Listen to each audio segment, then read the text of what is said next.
तब से अखिया मलिक बलू जब से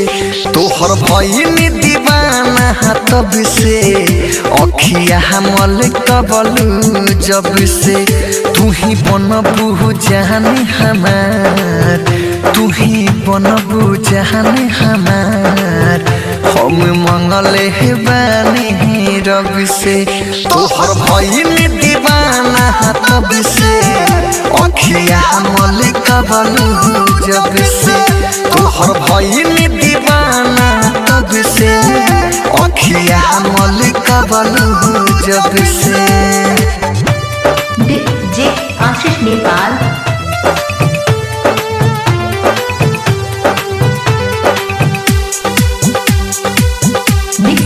बाय मां बेटे मुकल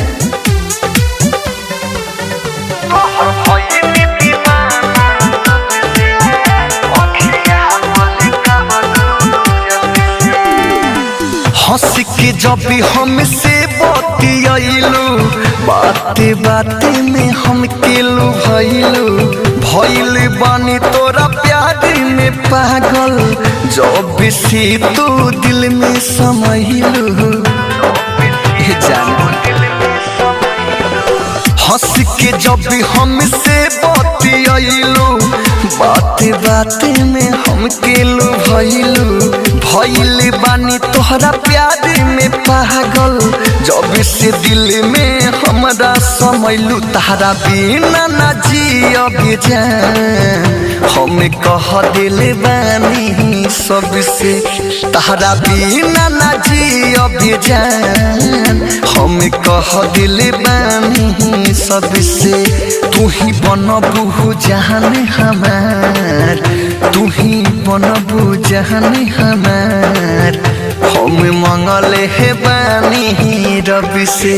तोहर भइनी दीवाना तब से अखिया मलिक बलू जब से। जे आशीष नेपाल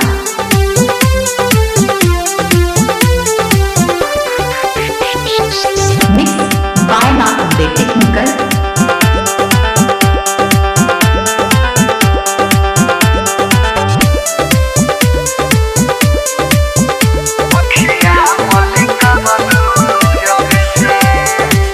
अंदर के फीलिंग तो डीलिंग करेला तोहरा मुस्कान से कितना प्यार करेले हम तो हंसे पूछल अपना ईमान से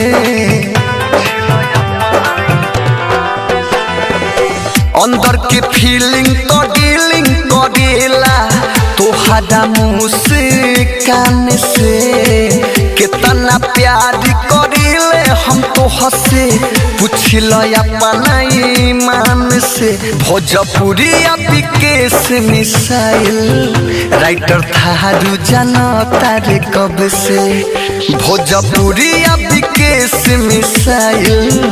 राइटर थारू जानता रे कब से तू ही बनबू जानी हमार तू ही बनबू जानी हमार हम मंगले बानी रब से तोहर भइनी दीवाना तब से अखिया मलिक बलू जब से।